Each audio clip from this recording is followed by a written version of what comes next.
Welcome to the Further North podcast, your weekly dose of the North Melbourne Footy Club. My name is Josh and this is a fan-run podcast doing match previews, reviews and everything North. Let's get it started. Look at to come in and go bang! Nathan Thompson gets the fist pumping and goes pops over that. We're heading to the finals. Oh, sorry guys, I've just checked my calendar and it says it's 2023, but boy oh boy, wowee, it feels like 2022, doesn't it? A 90-point belting back at the MCG, North Melbourne's sacred ground. And we've been handed an absolute shellacking from the D's. Now, we've got all your favourites in this episode, so thank you for tuning in. I know it's very tough at the moment as a North Melbourne fan, but I appreciate everyone always coming back every week.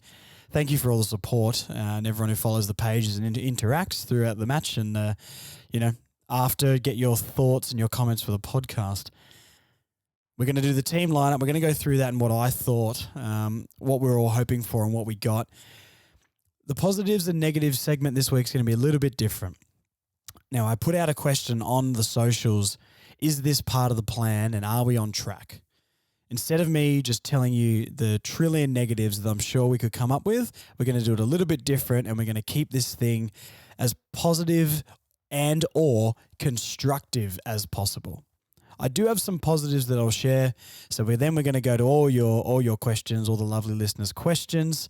And 5-star reviews, round review. We're going to do it all. The Sean Atlee Club Champ, all that sort of stuff. So strap in. We're going to keep this lighthearted. We're going to keep this fun. And we're not going to depress ourselves and drink ourselves to sleep tonight because we already did that on Saturday night. So let's do it. Let's get into the team lineup. So I think a lot of us are really, really hoping that we'd blood the kids, that we'd play the youth. I was calling for a Wardlaw and all those sort of things, an Archer, a Harvey to come in, and we got none of that. So what happened was in Jai Simpkin, great to see Jai back. It's crazy with modern medicine. Breaking your hand a few years ago would have been, gone for the season, basically. Maybe not that bad, but you guys know what I mean. 1 week out with a broken hand. It is crazy though, isn't it? Like people say it's broken. It's like it might be a hairline fracture. Broken to me is in half. So anyway, maybe the docs can think of a new phrase to use for that. But good to see Jai back, Liam Shields in, and Callum Coleman-Jones. Someone that I really wanted to see play, especially how our forward line was so dysfunctional. Out was Darcy Tucker, Daniel Howe and Will Phillips. Now, I think we all can agree seeing Daniel Howe on the out list here made us all very happy, but deep down, you all knew that he was finding his way into this team somehow. Obviously, Luke Davies-Uniacke out in the couple of days before, and Darcy Tucker into the starting 22, and lo and behold, our beloved son, Daniel Howe, over 100 games of AFL experience now, back on the sub bench. How do I feel about all that? Kind of gross. Like, I wanted more kids. I understand, and we're going to touch on this with Clarkson's press conference and a lot of your comments, but I would have loved to see a little bit more youth in there. Guys like Aiden Core, probably aren't deserving of running around on the park at the moment. We've all talked about Kane Turner before. I like Liam Shields. I think he had a good game on the weekend, and I like his experience, so he's okay. But a couple of things I will say before we get into all the questions about the team. A lot of people criticising Paul Curtis and Curtis Taylor. I'm not sure I'm on board with that, and I am struggling to understand exactly where people's sort of targeted, negativity towards these guys are, especially Paul Curtis. Like, Curtis Taylor is probably not hitting the heights that we'd want to by now, or maybe not seeing the progression, but he's young, he's talented, and I don't think he's a negative on this team. He sometimes does need to be a bit harder in the contest, and sometimes he can be a bit lost in the game, but that's also just part of playing for our club at the moment. Paul Curtis, I think, has potential to be a really good player. I'd love to see him be that Lindsay Thomas style forward, that smaller guy who can do some groundwork, pick the ball up and kick a goal around the body, which we've seen him do. A Paul Curtis fend-off. I love a Paul Curtis fend-off. But he can also take a mark. He's good in the air, and we need a player like that. I would never be dropping Paul Curtis unless he does something egregious and he gets one touch in the game or something. But this guy's got too much potential. So just throwing out my opinion there. Don't think those two should be dropped or, at risk of being dropped. I think there's plenty of others. But anyway, so that's the team. Not thrilled. Good to see Simpkin in. Will Phillips being dropped. I know he's not playing amazing at the moment, but once again, he's young and probably just needs the reps. I think we can all agree with that. And look, once again, we're going to get all into this in the questions. Hugh Greenwood still in the team. Was an emergency, and didn't make it into the team. He's played pretty well. I guess it's just an age thing, because if he was maybe 24, I reckon he'd be playing every week. But yeah, other than that, not too much to say about the team lineup when it was announced. Not overwhelming, not underwhelming. Wanted a little bit more, but got Coleman Jones and Simpkin in. So yeah, mixed feelings there. So what I might do, we're going to talk about the positives really quickly. Then a lot of the negatives I've written down here are covered off in your questions. So a couple of positives. Larky looked a bit better. Larky looked a bit more mobile and a bit more engaged. Obviously kicked a couple of goals, which is good for my bet with my co-worker about Oscar Allen. I did go into work on Saturday and he was already showing me that Oscar Allen's kicked 16 and Larky had 14. Hopefully Oscar Allen kicked 0. I actually haven't been keeping up with the footy much this weekend. I've sort of been hibernating a bit, but good to see Larky have a better performance. Clearances, we equaled them with clearances, I think, and especially with LDU being out. I think that was a really good effort from all the guys who went through the middle. Look, what we did with those clearances is beside the point for my point here right now. The next point is inside 50s. We did have a lot of inside 50s, but it's getting the clearance and making the inside 50 count. I think that's one of our biggest weaknesses at the moment is when we do get the ball in there, because I don't think we're struggling to do that. Who gets the ball? We're not hitting targets and we're not, even lowering our eyes and trying anything except for a long bomb. So I'm not going to harp on that every single week. You guys know how I feel about that, and I know all you guys feel very similar. But the inside 50s as a whole were pretty good. I think the defense looks slightly better one-on-one. Obviously, we gave up so many points, and it was the biggest losing margin of our season. But it's just being outclassed, isn't it? And a lot of midfielders pushing forward and kicking goals. I think the defence one-on-one, I think Mackay was a bit better and hopefully he's slowly coming into form. Aiden Corb, go to the VFL, I'm sorry. Griffin Logue, I like Griffin Logue. He's one of my favourites. There's always a little bit of bias there. I'm not going to pretend like there's not. But he is a good age and the exact player we needed to fill in that gap alongside Mackay. So, yeah. The other one I've got here is Sheasel. Great to see him sort of back, and after last week getting shut down a little bit, coming back with a 30 possession game. So our future star, or already a star really, Harry Shees, fantastic, well done. The one negative I will touch on before we jump into the questions is the injuries. Favourite son of the podcast and North Melbourne closer to a flag legend, Charlie Comben, breaking his ankle, I think it was.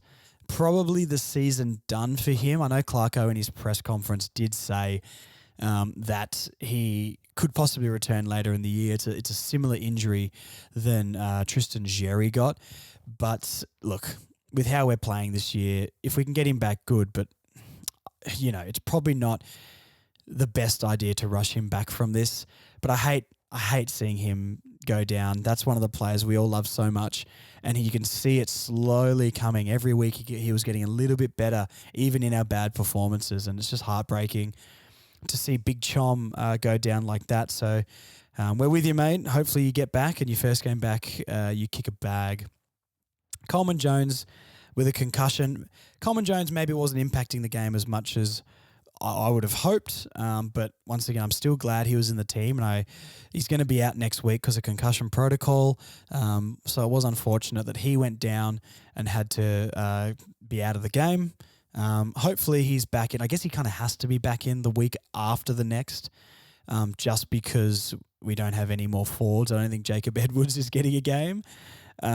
So unfortunately, Coleman Jones with concussion. And Tom Powell, I think, just rolled his ankle. I'm pretty sure that's what Clarko said in his presser. He'll have a test. I mean, a rolled ankle can't be that bad, maybe a week, but, I think he'll be okay. But, geez, it really hurt us on the night, didn't it? Not that it would have mattered with the scoreline, but, what a shambles of a game this was just for our list in general. Other negatives, they're basically all your guys' thoughts. So what we're going to do, we're going to jump into Instagram and Facebook. Now, I haven't been able to read everybody's questions this week. I know I asked a very insightful question and I loved all the responses. I read through all of them. There's just way too many for me to get through on a podcast today. So apologies if I don't read out your comment, but please keep the comments up. You never know when yours is going to get read out, and I really do appreciate everyone writing into the show and your interaction. So we're going to go to some Instagram ones first. And remember, the question I asked was, is this part of the plan and are we on track? After that performance, do we as a fan base feel like it's okay? We're on track. Because I think we needed to come back down to earth a little bit after the first few weeks. But that performance was a real smack in the face, just like the last couple of weeks. So that was the question I asked anyway. So first question, we've got Mike Poe-Sullivan. In Clarko, we trust. I agree with you, Mike. That's the attitude we have to have. Clarkson knows a lot more about football than us guys. I know it feels like we're all experts sometimes, but we're not. So I think that's the attitude we've got to have here. I agree with you. We've got Gems _ double underscore maybe. That's a long underscore if not. Gem says, back Clarko in 100%. Our players might not be skillful enough to execute his plans, all in good time. And a lot of the comments are going to be along this theme, so I'll just touch on them all quickly. Back Clarko in 100% agree. And I think we are realising our list as a whole isn't as talented as we want it to be or we're hoping it would be. I said this last week where I'll watch other games of football. Even the Adelaide Crows are a good example of this. I know like 3 players who play for them, but you watch these random guys I've never heard of and they're all very good at football. Our list, we know all the players because we love them all to bits, but there are guys on that list, even guys like I was talking up before, like a Curtis Taylor, that if he doesn't keep improving, we hope he improves a lot. But if he doesn't keep going forward, he's not going to stay in the team, or we hope that guys like that don't keep getting a run. I like Curtis Taylor and I want him to stay in the team and I think he can be a really good player. But he's a really good example at the moment of someone that has the talent, has shown glimpses, but it's time to start ticking along. It is hard in the side like this, but that's their job, and Clarko's here to get that out of them. We've got Dave.I.M. I think this big loss is what we need because finally Clarko will play the kids and who there can play AFL. And he means, we can find out who plays at AFL level. And I agree with that. Hopefully every week, I think you could tell by Clarkson's press conference when he goes, we've been trying to play not too many kids, but if you're going to lose by 90 points every week, you may as well just play all the kids. So I'm not on board with gut everybody over the age of like 26 because you need your Cunningtons and your Zeebles and your Goldsteins in there for leadership. But it's these mid-tier guys like your Howes and like your Turners, your 28-year-olds and whatnot, that I don't see the purpose of those guys really being in there because they're not going to be there when we are good in however many years' time, and they're not really offering much now with as a youthful player. So, yeah, I think let's bring in more youth now and see who's got it and see who doesn't. We've got Zabijay. I think XABJ. Sorry, sir. I apologise for butchering that. Too early to tell if we are on track long term. Still lacking talent in multiple positions. Yes, I do agree with that. I think we are on the right track, but You never know what's going to happen. Our perception of our team and our list has changed from the first month or the first 2-3 weeks of football to these last 3 weeks. So I agree, and I think that's a fairly objective comment. And so it is too early to tell. We need to see more signs that we are on the right track. I'm believing in Clarkson, and I'm believing in the talent we've got on this list right now, but we need to keep seeing it to stay the course. So, yep, I absolutely agree with that. Brighton_Isles, a regular here. Gut-wrenching loss. Second half, we showed our game plan. Too little, too late. Sheasel bounced back. Yes, a couple of points in there from Brun. Second half, we did show a little bit more of our game plan. And like I talked about last week, I think Clarkson is trying to implement his game plan even if we've got the players or not. So week by week, little things we can see clicking is stuff we've got to cling on to and be positive about. The loss was absolutely gut-wrenching, but it's going to be a much longer rebuild than I think a lot of us had in our hearts. Our heart says a couple of years, right? Our heart says 2 or 3 years we've been in the finals. Realistically, look at the D's, how long they were down for. Look how bad the Tigers were for that long, 10 to 15 years. You know, Brisbane were down there for a long time as well. And Carlton with their 25-year rebuild so far. We might be in for 5 to 10 years. Not saying it will be the case, and look, miracles can happen, but realistically, we have to understand that that's absolutely a possibility. We've got Joseph_Baines27. On a positive, I thought we moved the ball well and looked good when we switched. Yep, absolutely. I like the positive energy there, Joseph, as well. I love it when you guys can find little glimpses of positivity in such a dark performance. It helps the podcast because it makes me not cry myself to sleep. I think especially that second half, we moved the ball a little bit better and little things were clicking. We just want to see the young guys doing that, not 28-year-old Daniel House. Like, I can finally play the game plan. Well, it doesn't matter because by the time we need it to win a premiership, you won't be here. So anyway, sorry if that's harsh. But thank you for the comment. Giddies Tockman, for sure. When he was hired, Clarko immediately said this was long-term, to be patient. And yes, exactly what we just touched on. We might be looking at 5 to 10-year rebuild instead of a 2 to 3 year thing. So please keep that in your minds. Your heart can say 2 to 3 years, but your mind might have to be 5 to 10 years. Look, in 2030, if we're winning the premiership, I don't care. So I'll take one premiership for my entire life. As long as I see one, because I'm a little bit too young for the 90s, I'll take it. Too bad Ben Brown couldn't lead us to some in the mid-2010s there. We've got George_BR99. We all expected the first year to be hard, but next year we must see improvement. Yep, I agree with that too. This year, as much as we got excited the first couple of rounds, I think we do have to write this one off, blood the youth, and see who sinks and swims in this game plan. Let's not criticize them all too much. The only negative of that, and I think that's incredibly realistic outlook on it, your Mackays and players like that leaving, I think is a really big possibility. I think in my heart, I think Mackay will stay, but my head's telling me he's probably not staying. And I don't really blame him because I do, week on week, I'm starting to think this rebuild's going to be longer, like I've touched. So, look, I hope he stays and is loyal to the team that drafted him and has got him to where he is. But, you know, I could fully see him going, he's getting into his prime. Let's play some better footy. LDU as well. I don't think LDU signed another deal. I think they're the two for me at the moment that I'm a little bit worried about. Not as much LDU because I think he's got a couple of years left maybe, but Mackay definitely. Swag Anowski. Yeah, sick name. Still need another 2 to 3 years of list turnover, and Clarko is finding out who wants to be here. Like I said, guys, these questions are all along a similar theme.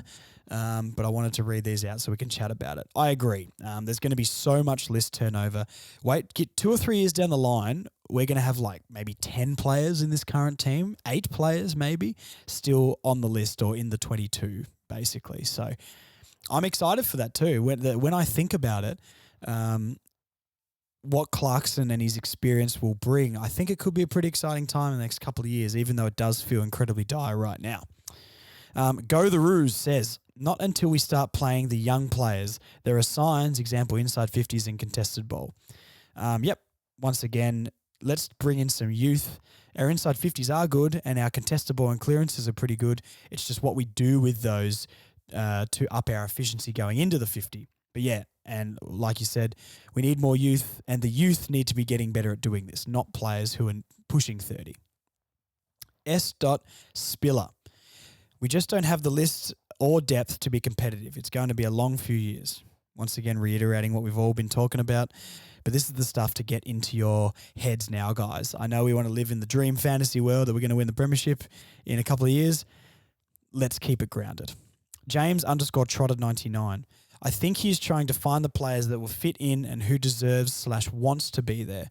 100%. And I think that's why we're going to have so much turnover. I reckon there's going to be an absolute culling at the end of the year. Clarkson's first year there, he's going to be there and present to be able to draft his own players and cut the players he wants to, you know. And there's going to be some harsh ones in there. There's going to be some of our favourite players get cut, get traded, not get a contract. But this is what we need. Clarkson knows what we want, and I do fully back Clarkson. Harley Habner. I butchered that. Sorry, mate. Harley Harbour. This year seems to be an experiment. Any win is a bonus. We'll get there again soon. 100%. That's the outlook I'm going with, and I'm glad that's the outlook some of you guys are going with too. We've got Bob Hisstringer. Too early to tell, but not in the mood for 10 goal losses each week. Did I say Bob? Bod? Sorry, mate. I'm butchering these names. Yeah, I agree. I'm not in the mood for these, and it's one of these ones where we've just got to batten down the hatches and stay strong. Ignore the Cornses of the world. Ignore the Carrows. One day we'll be laughing. So bunker down. 2 to 3 years is when we're hopefully going to start to rise. But we might be a little bit further off than we thought. And lastly, on Instagram, we've got Peter D. Flaherty. He says, we are on track. Look at what Clarko did at Hawthorn, in brackets scum. There'd just be at least 10 roos. There'd just be at least 10 roos currently playing for their careers in the AFL and VFL. I think 10 at least. There's a lot of people, and there's not many people in the VFL who are really pushing for selection. I like they brought Coleman Jones in. I know Wardlaw's obviously in there. Blake Drury is another one that I would love to see. Archer and Harvey I want to see in this team. Do all their performances warrant it? Not all of them, but I don't know if we have a choice at this point. So we're going to go over to Facebook now. Thank you to all the Instagram commenters. We've got Tubby Tanker, and these ones are a little bit longer, so I won't dwell on these quite as much. Well, I believe that Clarko would definitely have a plan in place. All these extra injuries have not been a part of it. Let's be honest, he inherited this team, and going forward, he will have to work out who will be a part of the future and who will be cut. This year is just a trial year. Unfortunately, most don't make the cut, in my opinion. And I'm starting to agree with that too. We've talked about this, but yeah, I'm starting to think a list does need a lot more than maybe we'd hoped, and there's going to be some harsh cuttings. James Duke. We don't have the class other teams do. Most teams have 10 to 15 A-ranked players. I think we are lucky to have 5. We carry a lot of dead weight, and it costs us. 100% agree. Harsh cullings at the end of the year. Jesse Stevenson. It's part of the process. Clarko was given this list and needs time to refine it. Edwards or Hamish Free in for Chom CJ this week. Edwards, that terrifies me. But you know what? Like, why not? Absolutely, why not? We may as well see what it's like. Hamish Free, yeah, screw it. Put him in. Who cares? But I do think that's another good point, that he did inherit this list, and this is not his team. I don't know how many of you are Premier League fans. I'm an Arsenal fan. Banter me all you want. I know we threw the league away. Very funny. I cry inside every day. But I tell you, when Mikel Arteta came into Arsenal, basically the entire team, I think maybe 1 or 2 players at most in the starting 11 were there 3 years ago. He's completely gutted that team, and he's built his own team the way he wants to play. It took 3 years, but they're a fantastic young team now. And I think hopefully North Melbourne can do something pretty similar to that. We've got Noah Wiggins. I don't believe the past few years amount to much. other than a little bit of experience for some blokes on the field. I actually really agree with that. I think this is our first real start into a rebuild. With hopefully no management issues like we've had over the past few years. Very good point as well. First year of Clarkson, this is the first year of the rebuild. Wipe away all those other years. We got a Larky and a Zerha and a Simpkin and players like that, Mackay. And look, to be fair, I mean, Bailey Scott, Paul Curtis, those sort of guys are very good young players, and I like that we've found those guys over the last few years. But it's time to let that all go, and it's time to move forward. This will be completely different in 3 years' time, exactly what I just prefaced. And I'm excited for the trade period. I think we'll target defenders from all across the league. Surely this is Turner's last game. Trade period and free agents and whatnot. Very exciting time. Clarkson's got pull. Let's not forget that. And yeah, absolutely. I think defense, I think just key position players in general. I do feel like Mackay may be out the door, as much as I don't want to be negative on that. Aiden Core should not be near an AFL team. So I think, as far as I know, this draft is a lot of key position players and a lot of talented players in those positions in this draft. So if we get a couple of high picks, a Harley Reid would be nice. And another midfielder, which we've got a decent midfield, but you got to draft him if we get number one. We need some key position players. We need another forward and we need another defender, a small and a tall in those areas. Paul Minotti, I hope it is. Listening to Clarko's press conference, it sounds like we'll be getting more younger players. Drury, Wardlaw. Last night was deflating, but as long as we get a better handle on how we're going to play, then I'll keep going to games and throw my support behind the club. It's awesome to hear, Paul. I'm glad you're sticking with it. We're all trying to stick with it as much as we can. We all have different ways of sticking with it too. I don't blame anyone for not wanting to go to games if they don't want to pay the money. If you are one of those, a member and you still go to all the games, fantastic job. But I think you're right. Clarkson is now realising this may be a little bit harder than I thought. Let's play the kids. Justin Smith, I think it is. And once again, I ask the question, is this part of the plan? I think it is. As you said in a recent podcast, Clarkson is implementing the way he wants to play and letting the players sink or swim. Currently, a lot of sinking. Are they sinking? I think they're flat and they're not improving. I don't know if they're getting worse. I just think we're not seeing the improvement. He has indicated there will be a fair amount of changes in the lineups, which I think we're all pretty excited about. Hopefully he finds a few that can play his way. I agree, Justin. I think this year is about playing youth. Now that we've seen maybe we aren't as good as the first few weeks suggested, play the youth, see who sinks and swims in that system. We're going to be on the end of a few beltings, but he's going to cull the weak at the end of the day. Dave Evers, I have no idea if we are going in the right direction, but we have to trust Clarko. This is why we got someone with so much experience and a proven track record. We look better with Bergman and Goda in the back line. Bring them back in. Agree with everything, Dave. I'm believing that we are on the right track, but we don't know yet, and we need to see a little bit more to know we are. Getting Clarko in general means we're on the right track, and I agree we back Clarko 100%. And yeah, Bergman and Goda, maybe rough to be dropped. I don't think Goda was amazing. I liked Bergman. I thought he was very good. Goda was fine. He did a hamstring, though, so he might be a few weeks away. We got Stephen Dempster. Competitive is all you can ask for, so it is so disappointing to see a lack of it. A lot of players have to look deep inside themselves to see if they want it, or maybe they're just not good enough. Tough to watch. Yeah, and that's what we're finding out this year. I'm sure they're all trying. I don't think that they aren't trying. I just think a lot of the players we hoped would turn into good AFL players maybe aren't. And it's harsh, but that's the reality. All right. Adrian Pesquet. My concern is the development. Who is playing better than last year? LDU, Chom, and Stevo, or maybe the only ones. Mason Wood goes to the Saints and seems to be killing it. Mason Wood has found a role in a team that is on the up and has good talent in it. But I agree. I wouldn't mind Mason Wood still being around. I was a little bit 50-50 about him going. I didn't mind Mason Wood, but yeah, you're right. LDU, Chom, Stevo, I agree with those. It's about giving it the year. We need to give it's a season as a whole.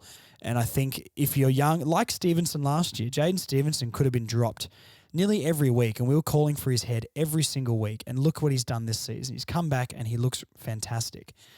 You never know who's going to do that. So sticking with players like Paul Curtis or Curtis Taylor, who maybe aren't playing to their full potential right now, you never know when they're going to get that confidence booster, and they've got too much talent to drop it, in my opinion anyway. We've got Marcus Gatt. Hello, Marcus here. Big fan. Thank you, Marcus. Long-time listener.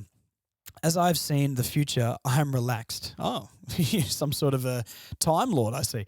Can't say too much, though. Don't want to disturb time and or space. Well, Marcus, we trust in Clarko and we trust in Marcus Gatt, because if you've seen the future, I fully believe you. Message me privately and just let me know. I won't tell anybody, I promise, but premiership, let me know if it's a premiership. We've got Jeff Robinson. After a number of years of being mid-table and poor management at president, CEO, and coaching and recruiting level, we have finished 17th, 18th, and 18th. This doesn't go away overnight, and the past 3 weeks has shown us that Clarkson is at ground zero with a rebuild. Yes, absolutely. He has one hell of a mess to clean up. That has also become very apparent as well, and that's why the changes in the off-season, I think, this is why we say this is year one of rebuilding. We have a number of veterans past their prime, but playing their role and giving their experience to the kids. We have a pile of kids developing at this level, learning the game, not in their prime, and with little experience. We have a handful of guys who are in their prime playing consistent footy at this level, but not enough of these players. Then we have a lot of players who are simply not up to this level. This is a long message, so I might cut it there, but I do agree, and I think we touched with this one before. I like Zeeble, Cunnington, Goldstein, those older players being in the team. They've done their time at this club. They're still playing decent footy, and they're great experience. Keep them and blood the youth. None of these mid-tier players, these middle-aged players in the AFL world. Darcy Tucker looked okay. He can stay, but your Howes and your Turners and these sort of guys, your Cores, there's no point of them being here, in my opinion. We've got Matt Hamilton Ho.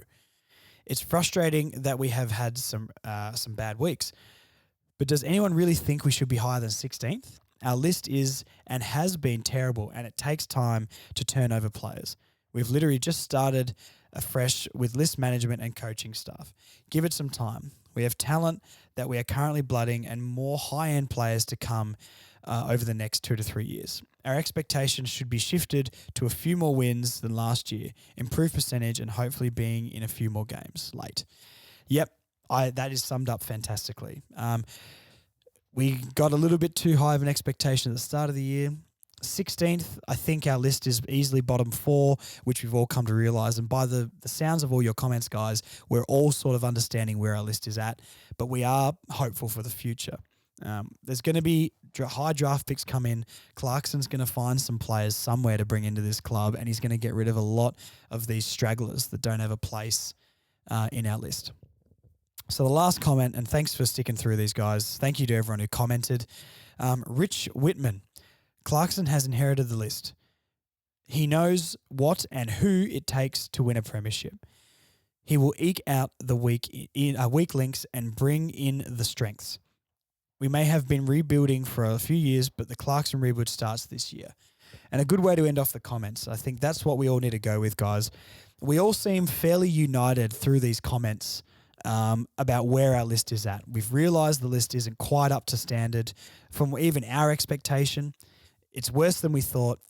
We back Clarkson. We know that there's going to be a lot of turnover for these players. And I think we're excited to see a lot of these guys go and a lot of new faces come in. So I think that sort of sums up where we're at. Thank you so much for your comments. And remember, Further North Podcast on Facebook and Further North Pod on Instagram. A lot of content up there. I love getting your comments every single week. And we're trying to do the 2 podcasts a week now, so we do get your thoughts for the preview podcast as well. So really quickly, just going to go to a couple of your comments left on Spotify and Apple Podcasts. So remember, if you leave me a 5-star review and comment on Apple and on Spotify, there's a Q&A every week. So leave me a 5-star review there and comment what you think each week, and I'll read it out. So we've got Giuliano Murato. Sorry if I butchered that. I apologize. He says, agree with the wet toast last year. But we were better this year, and they were almost full strength. and a good win against Freo. Hopefully we can get back to the pressure game we had in those two. Well, look, that comment was 5 days ago. Clearly we did not, but throughout the season, that's what we want to get back to. And we've got another one from TK, loving the podcast. Even if we get smashed by 150 each week, it's still a good listen. Keep it up. Thank you so much. I really, really appreciate that. Obviously, it's a little bit harder, to do these podcasts every week when we are playing like that, but I appreciate everybody sticking around. And the last one from Gems _ I think also commented on Instagram. Great episode, but I think North is in big trouble after the D's game. Couldn't agree more, but we're fans and we have to stick with it, don't we? So we're going to go to the Sean Atlee Club Champ votes this week. Pretty tough this week to give some votes. And look, am I fully convinced these are the guys to give the votes to? Not 100%. Everyone was pretty average, but there was a couple of standouts, I guess. Sheasel gets 3 once again. I mean, this child is dominating the AFL. He's going to be a superstar. So Sheasel gets 3. I liked Larky's performance. I'm just happy to see him get on the score sheet and look a little bit more mobile. So I've given Larky 2. And Cunnington 1. Came under a bit of criticism in the last few weeks. 27 touches. Decent clearances. I'm happy to see him back. So 3 Sheasel, 2 Larky, 1 Cunnington. And the Sean Atlee Club Champ leaderboard for our podcast's MVP. Sheasel is absolutely running away with it. Sheasel 13 votes. Next is Stevenson with 5, Larky with 5, Cunnington with 5. LDU and Loke have 4, Zerha 3, and then 1 for Zeeble, Comben, and Goldie. So the Shees train all aboard. He's an absolute star, isn't he? I love him. Now, lastly, before we head off, we're going to do a quick round review. Friday night, Port Adelaide and St Kilda. Those guys got the win. I don't want to talk about that. I hate them. Brisbane Lions, Fremantle. Brisbane doing work, really. I can't wait to play the Dockers again. Now, clip that up and watch when we lose by 100. Brisbane look fantastic this year, don't they? GWS beat Sydney. I actually didn't see that result. That's wild. Sydney started so hot, didn't they? And they sort of just dropped. But that sucks because GWS was a team I was hoping would be better than. But GWS by 1 point. What a game that would have been. The Bulldogs did the Hawks. I'm glad that the Hawks lost again. Someone needs to keep pace with us at the bottom of the ladder. Bulldogs, good on them. A Northern Suburbs team, slightly smaller fan base like us. So I don't mind the Doggies, but I hope we better when we play them. West Coast and Carlton, once again, I'm glad the Weagles, Wet Toast, lost. Someone needs to keep pace with us at the bottom of the ladder. And the Blues, 150 points, that's an absolute shellacking. They scored 152, sorry. They lost, West Coast lost by 108. Who knows with Carlton? They might come back next week and lose by 70. But I don't mind the Blues, so good on them. The Cats look back, don't they? Bombers coming down to earth maybe a little bit. I think the Bombers are still a pretty good team. But, geez, the Cats must have genuinely just had a hangover in the first 3 weeks. But they're well and truly back, which is awful to see. And the Suns, this probably makes the loss last week not quite as bitter because the Suns have touched up the Tigers. Richmond might be getting Harley Reid at the end of the year. Who knows? Let us get him, but... Look, let's lock in another Richmond win this year as well. But the Gold Coast, are they good or are they not good? I got no idea. That's basically half the teams this year, isn't it? And Collingwood by 1 point. Adelaide seem real. Not real as in they're going to do anything in the finals or maybe win a final. But look, once again, Adelaide was a team I thought would be pretty average this year and they seem to be fairly competitive. And look, I think the Hawks seem to be pretty competitive and the Crows seem to be competitive, and I thought we'd be there and thereabouts with them this year. Clearly not, and look, that it is what it is now, but that's where I'd like to be getting to maybe by the end of the year, just being competitive with teams, not necessarily winning, but, taking it up to them. So that's the round review. Don't forget, guys, we are going to be back with the preview podcast for the game against the Saints later in the week. That should come out every Thursday morning. I'll ask for your comments and things again, I'm sure. So follow the socials. Thank you so much for listening through these hard times. Please stick with it. Any ideas you've got for the podcast to make it more fun, anything you want me to talk about, any ideas for segments and things, I'm all ears. I love your feedback, so message me. I'm always open. Please don't be afraid to slide into the DMs. So thank you again for listening this week, guys.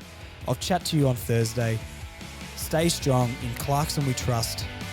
But let's bunker down for a slightly longer rebuild than we thought. Kanga, kanga, kanga. Roo, roo, roo. Thanks for listening to the Further North podcast. We'll be back next week with more great North chat. See you then, Roos fans.